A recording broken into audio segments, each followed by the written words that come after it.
benar saya bagikan kepada kita semua pada pagi hari ini adalah dari Yerusalem ke Yerusalem baru. Sangat penting dan sangat menarik tema hari ini. Kemudian nas yang melandasi tema ini terambil dari Kisah Para Rasul 2 ayat 1 sampai yang ke-13. Cukup panjang, tetapi biarlah kita membaca secara bergantian supaya kita makin memahami isi seluruhan ayat di dalam pasal 2 ini. Layar LCD bisa ditampilkan, nanti kita membaca secara bersama-sama. Saya membaca mulai ayat yang ganjil yang pertama, nanti Bapak Ibu Saudara ayat yang berikutnya sedemikian seterusnya sampai ayat yang 13 kita baca secara bersama-sama. Berikutnya Pentakosta. Ketika tiba hari Pentakosta, semua orang percaya berkumpul di satu tempat.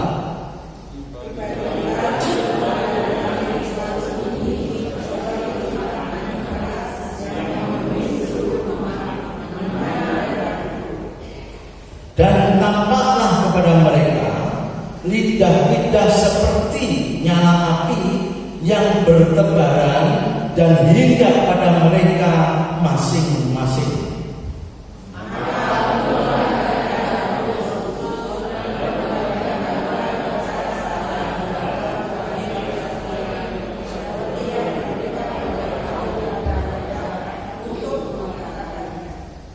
Waktu itu di Yerusalem diam orang Yahudi yang saleh dari segala bangsa di bawah kolong langit.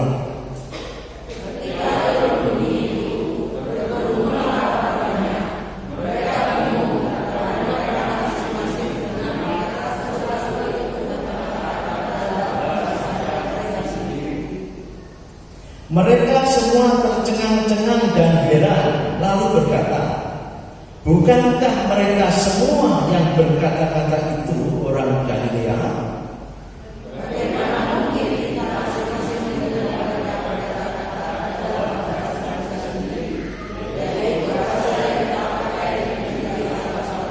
Kita orang Partia, Media, Elam, penduduk Mesopotamia, Yudea dan Kapadokia, Pontus dan Asia.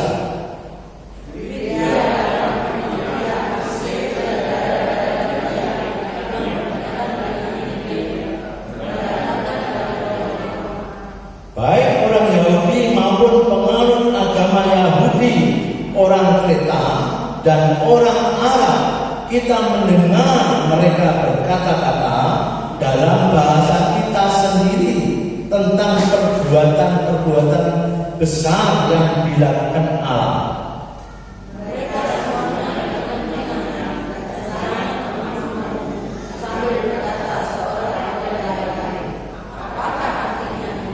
Bersama-sama, tetapi orang lain menyindir mereka sedang mabuk anggur manis. Amin. Bapak Ibu yang terkasih, pada hari ini saya boleh mendahului, kita menyambut datangnya Roh Kudus atau turunnya Roh Kudus kepada jemaat Tuhan yang akhirnya disebut gereja. Siapa gereja? Kita semua. Salah satu kita semua. Kalau disebut Roh Kudus turun, apakah Roh Kudus sebelumnya tidak ada? Pertanyaan yang selalu menggelitik hati setiap.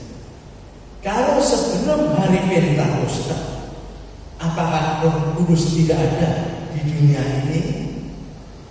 Ada pertanyaan yang seperti itu. Untuk memahaminya, kita harus kembali ke dasar pengertian bahwa Roh Kudus itu adalah Roh hadir di mana-mana. Pada perjanjian lama pun Roh Allah sudah bekerja.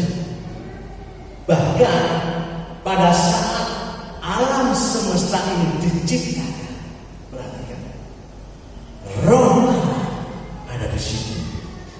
Kejadian 2 ayat, Kejadian 1 ayat, bisa ditayangkan sejenak. Kita sudah paham siapa Yesus. Ya. Saya bacakan. Bumi belum terbentuk dan kosong, gelap gulita menutupi samudra raya. Dan perhatikan, Roh Allah melayang-layang di permukaan air. Dari sejak dunia alam raya diciptakan, sebetulnya Roh Kudus yang disebut adalah Roh Allah sudah hadir.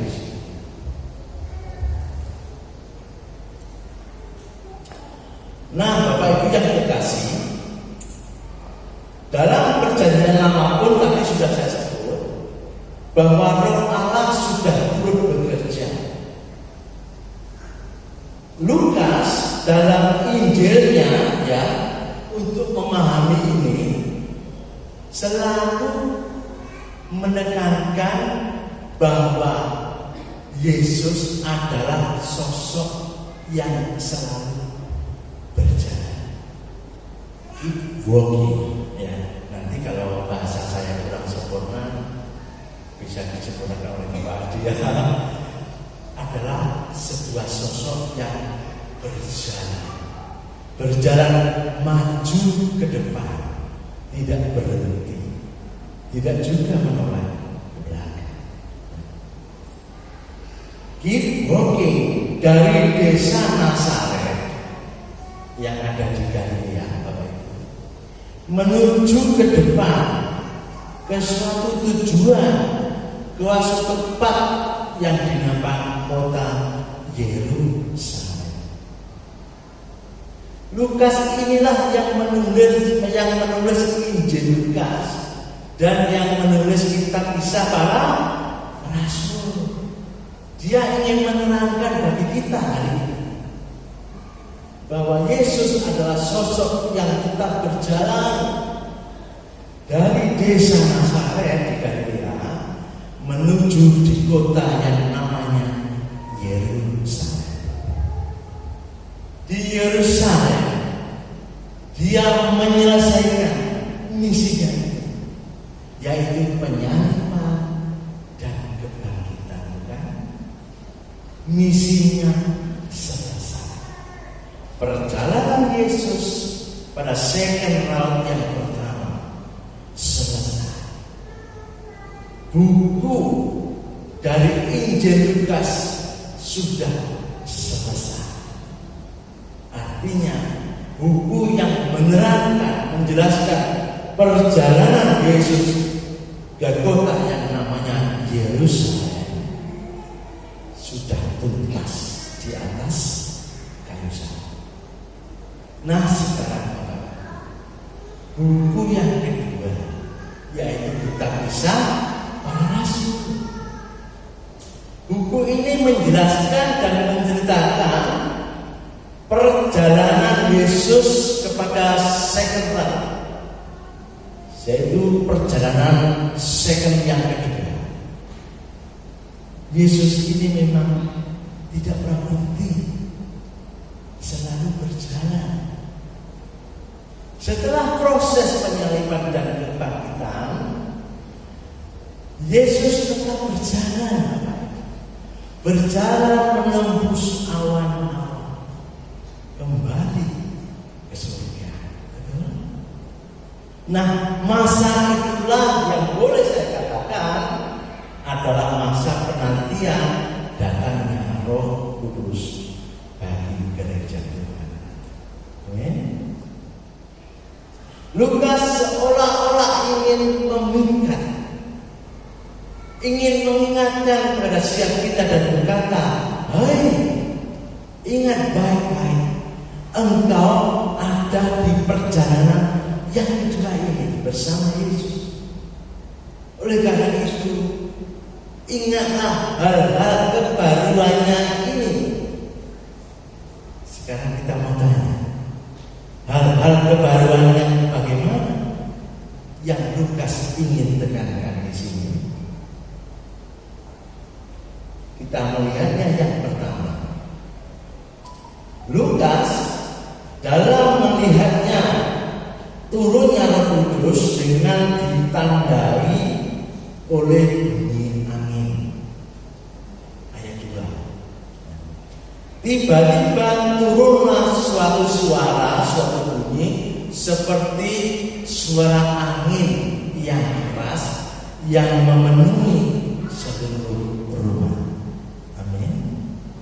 Di dalam Alkitab, Bapak Ibu Saudara, kata roh dan angin artinya memang serupa, yaitu nafas kehidupan. Ini yang mau Lukas tekankan atas kedatangan Roh Kudus bagi gereja. Yang pertama adalah tiupan angin. Selain perayaan Pentakosta, perayaan panen Pentakosta, pada waktu itu juga adalah sebuah peringatan diberikannya hukum Allah, Taurat Allah, Taurat Musa namanya, dari puncak Gunung Sinai, namanya Perjanjian Lama. Dalam Perjanjian Lama, sekarang dan Roh Kudus datang berbeda untuk menetapkan sebuah perjanjian baru. Perjanjian baru ini punya nafas yang baru. Perjanjiannya tetap sama, tetapi nafasnya baru. Kalau perjanjian lama turun dari Gunung Sinai, perjanjian lama turun dari Gunung Sinai, maksud saya, perjanjian baru turun dari langit, Roh Kudus. Ini yang Lukas mau sampaikan pada kita hari ini. Perjanjian yang baru ini bukan hukum yang tertulis di atas batu, tetapi hukum yang tertulis di atas loh hati manusia. Manusia yang percaya kepada Yesus. Nafasnya baru, udaranya baru, anginnya segar. Perbedaan nafas dari perjanjian lama dengan perjanjian yang baru ditandai dengan angin. Perjanjian baru bernafaskan yang baru, yaitu nafas kasih karunia, grace. Berbeda kan? Sekarang Bapak Ibu, tanda kedatangan Roh Kudus yang kedua. Lukas mencatat tanda kedua dari kedatangan Roh Kudus, yaitu api. Kekuatan, power. A new power is coming. Kekuatan yang baru sudah datang. Di era perjanjian lama, saudara yang terkasih, Roh Allah tercurah secara terbatas. Hanya pada orang yang diurapi saja, seperti hakim, nabi, imam, dan raja. Kuasa yang diberikan Tuhan kepada mereka istimewa, yang mendukung peran yang dipercayakan Allah kepada mereka. Tetapi sekarang dalam perjanjian baru, yang ingin Lukas tekankan berbeda. Dalam masa penilaian ini, Roh Kudus dicurahkan kepada tiap-tiap individu murid Yesus tanpa kecuali. Di ayat 3 disebut nyala api yang bertebaran dan hinggap pada mereka masing-masing. Kalau perjanjian lama, Roh Allah dicurahkan Bapak Ibu secara terbatas, ya. Hanya kepada orang-orang yang diurapinya saja, betul. Bahkan sisa-sisa itu masih bisa kita lihat. Power mereka, kekuatan mereka luar biasa. Bahkan bisa menghentikan hujan, betul? Bisa menghentikan angin, bisa memindahkan hujan. Itu power yang Allah berikan kepada mereka. Tetapi sekarang berbeda. Roh Kudus dicurahkan kepada setiap individu orang Kristen. Oleh karena itu,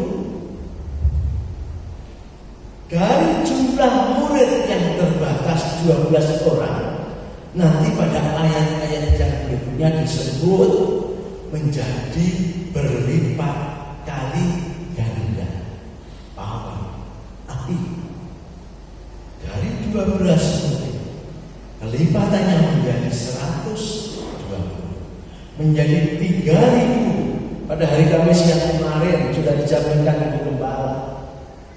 Ketika Petrus setelah menerima Roh Kudus, dia berdoa, banyak orang yang terharu. Akhirnya ada pertobatan di situ, 3.000 jiwa. Dari 3.000 menjadi 5 dan seterusnya. Itu berarti secara efektivitas jumlah mereka semakin bertambah. Kalau di dalam perjalanan Yesus bersama muridnya pada waktu itu, perjalanan Yesus yang pertama, Bapak Ibu, dia hanya mampu menjangkau tanah Palestina dan sekitarnya. Itu perjalanan Yesus yang pertama, bukan? Tetapi sekarang di dalam perjalanan yang kedua ini, Yesus di dalam Roh-Nya yang kudus bersama dengan gereja tidak hanya menjangkau Palestina, tetapi dia menjangkau Yerusalem sampai ke Yudea, sampai ke Samaria, hingga ke ujung bumi. Power, kekuatan, angin, api, sekarang bahasa. Bukankah kita masih mengenal sampai hari ini? Kalau kita mengenal orang Yahudi, walaupun kita belum pernah ke sana, kita harus menyesuaikan diri kepada orang Yahudi, betul. Tetapi sekarang berbeda. Justru kita umat perjanjian baru yang harus menyesuaikan kepada orang lain, membawa bahasa kepada orang lain keluar. Itu perbedaannya. Di dalam 1 Korintus 13 ayat 1 bisa ditanyakan.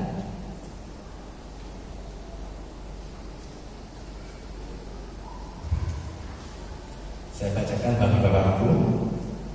Sekalipun aku dapat berkata-kata dengan semua bahasa manusia, perhatikan, dan bahasa malaikat, tetapi jika aku tidak mempunyai kasih, aku sama dengan gong yang berkumandang dan canang yang bergerincing. Bahasa kasih. Rasul Paulus tekankan di dalam umat perjanjian baru harus memiliki bahasa kasih. Di dalam perjalanan yang kedua ini yang disebut gereja, maka setiap orang Kristen harus mengabarkan bahasa kasih kepada semua orang. Itu yang ditekankan oleh Lukas kepada kita hari ini. Sehingga berbeda, ada perbedaan perjanjian lama dengan perjanjian yang baru. Dengan kata lain, menurutku, Roh Kudus adalah Roh Allah itu sendiri. Roh yang sudah hadir pada saat awal dunia diciptakan. Roh Kudus selalu menyertai perjalanan iman kita dari kota Yerusalem menuju Yerusalem baru.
Sebentar kami boleh berpisah satu dengan yang lain. Kami percaya Engkau akan menyertai kami sampai di tempat kami masing-masing tanpa kekurangan sesuatu apapun. Sekarang kita kedua tangan saudara, pulanglah dengan kami sejahtera Allah yang melimpah-limpah. Dan kekuatan Allah yang melimpah-limpah akan tetap menopang kehidupan saudara dan saya. Dan berkat-berkat jasmani yang melimpah-limpah akan memelihara saudara dan saya mulai hari ini sampai Maranatha. Semuanya kami peroleh dalam persekutuan dengan Allah Bapa, Putranya yang tunggal, Yesus Kristus Tuhan kita, dan Roh Kudus menjamin saudara dan saya akan menikmati setiap janji-janji Allah. Di dalam nama Tuhan Yesus Kristus yang percaya boleh katakan